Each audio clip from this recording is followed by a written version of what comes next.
apologize in advance if there's gonna be noise in the video. It's kind of raining outside and I have my fan on because it's hot. So yeah, I bought myself a new toy. This right here is the Smallrig RC60B. So I bought this light so that I have a proper key light. It's gonna be a bit overkill for a room setup, but I plan to use this on my videography gigs if I ever get some. So yeah, pretty nifty light. I'm really happy about this purchase. So I got it for around only $100 something. I got the Lite version, which doesn't come with the light stand adapter, the battery holder, and the tripod. Is it the mini tripod? Anyways, and the reason why I got the Lite version is mainly because I can't afford the entire pack. So this is actually my first time having a COB light. Like, I did a lot of research about them. I know like their advantages and disadvantages when compared to like the typical LED lights that I have, because you know, all I had before I got this were LED lights, and I plan to use this as my key light. And my previous key light I have right here is the Viltrox H18. I plan to use that one as my fill light, or probably even an accent light. So when you buy this, the light version, it's gonna come with this little reflector and also a very long USB-C cable to connect to a power brick. I bought one. This is just a 65-watt power brick that I got for like $10. And I also got this, the Ulanzi light stand adapter, because this thing is just like $5 and the Smallrig one costs like $20. Yeah, saved a bit there. One downside to this, I guess, is that it doesn't have anything where you could put an umbrella in, I guess. Like that's a disadvantage, but yeah. So I bought this so that I could just put it on there. Boom. And here's where you put it inside the light stand, and you can just like, here as you can see, there's this trigger thing where if you push down, it's gonna loosen this up, and if you let go, it's gonna lock in. So yeah, it's made of plastic, but I'm pretty sure the Smallrig one is also made of plastic, but it has a bit more metal parts, I think. Here it is, the light with the light stand adapter from Ulanzi, and the reflector. So that's what it looks like. I'm gonna turn it on. And there we go. Wow, it's really bright. Look at that. It's already illuminating my face. Like, unlike this thing, like, there, look, this is at arm's length, which is basically like how long I have this, the Viltrox H18. Like, look at that. Like, you could probably hear the fans there, actually. Yeah. It has an internal fan that runs, but yeah, you can barely hear it, actually. Look at that. Look at that. That is so bright. So this thing runs off around 60 to 63 watts of power, and it has a built-in something battery. I forgot the capacity of it. Let me look that up real quick. Actually, everything's on the manual. It did come with a manual. I'm just too lazy to get it. There we go. So its power consumption is around 63 watts. So I read like the FAQ on the Smallrig website, and which is the reason why I got this specific power brick, is because it runs off 65 watts. You can see there it says 65. It has an output of 65 watts, and this is 63 watts. So put that, boom, you have a light that runs. Battery capacity, 3,400 milliamp hours, and that's gonna get you around 45 minutes at full power. This thing could run almost an hour on full power, and it has an eco mode where if you turn it on, it's gonna lessen the output just a bit, and also the fan, I guess, and it's gonna run at around 75 minutes. Pretty good. So it does come with a few special effects, which I think I'm not gonna use at any resale. Look at that. And along with all this, I also got this bag. So usually if you buy like the standard version, the kit version of this, it does come with the bag, but I got this bag separately for $5. So how much is the kit? I forgot how much the kit was. $200. I don't know if that has taxes or anything, but yeah.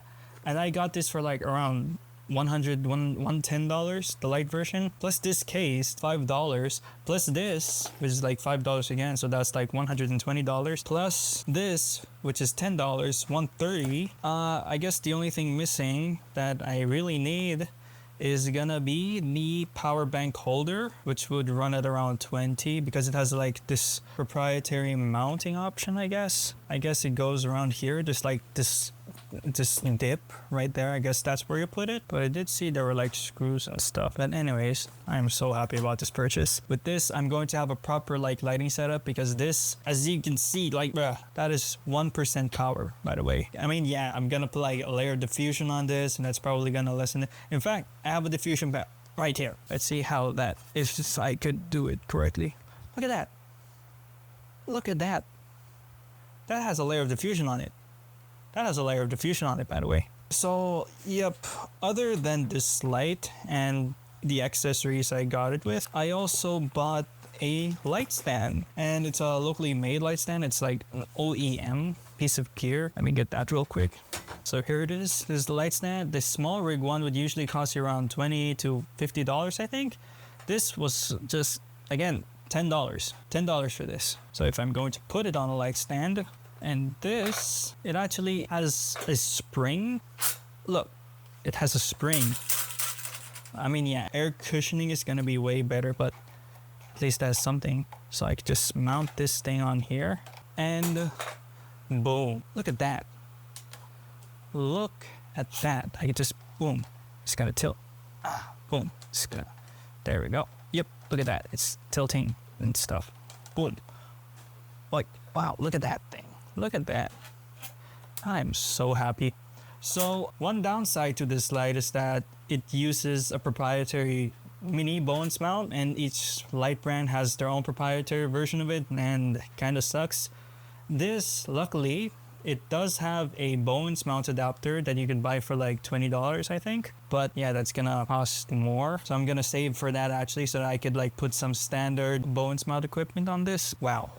In case you guys are not aware, I am really happy right now. Let's try turning it on. In fact, let's try using this as my key light. So this has like an extra layer of security. So not only do you have to turn on the switch, but you're also going to have to turn this knob like a bit before it turns on. I think I know the reason why they added that. I saw a Reddit post once about this light, where this guy, he rolled on an airplane with this light and his baggage, and when he came to get his baggage, the light was on, and it melted through like the partition in his Pelican case, I think. And that's the reason why I think they added that, was so that it would not randomly turn on, and I guess that's a good thing. So yeah, let's like try this on, and I'm gonna use this right here. This is the key light I'm using right now. This is the Viltrox H18. I'm gonna move that a bit. It is consuming a lot of space because of the light stands and stuff.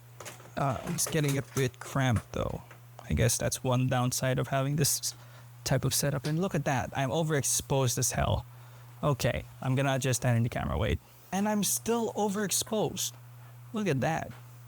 Anyways, I'm gonna take this off here, gonna put this, instead of like arranging my stuff properly so that there's space for everything, I mean, just like running and getting, no preparation at all. No preparation at all for this video, because I'm just so excited about this new this new light I got. You guys can see this, and I'm not going to like show you guys how I'm gonna do this because very cramped in here. So yep, diffusion. There we go. Oh, I'm so sweaty. I'm so sweaty. But look at that. Wow. This used to be my key light. This is the Ulanzi Vl120. But look at that. Look at that. Damn. Look at that soft light. Look at that.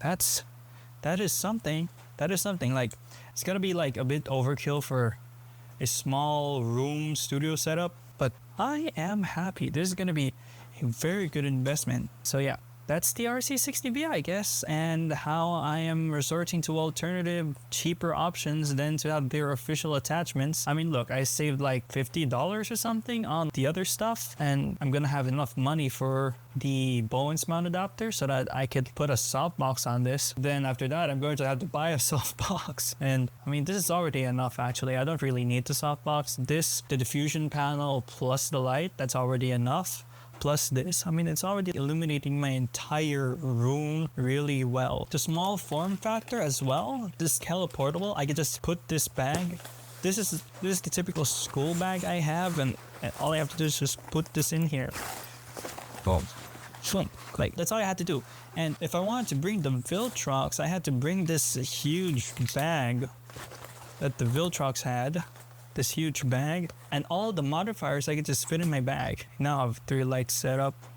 I did forget to put... Wait, where's still the Ulanzi? And there it is.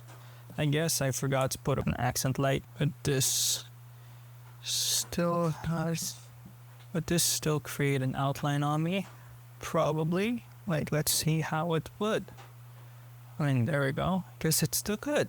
Like, you see, there's like an outline on me. Like, this is still powerful enough, but that's running off like 100%. This is at like 50, this is at 30. Those are on full as well. And yeah, wow, that's the RC60B. So anyways, thank you guys for watching my little update on my lighting setup, and I'm gonna see you in the next video. I'm gonna do a full review on this thing along with the Viltrox. I already did a video on these, and hopefully you guys can check that out. Also, this lav mic, although like I guess how I edited that video, it really didn't do it any justice, so I might do a revised review on that. But yeah, see you guys on the next one.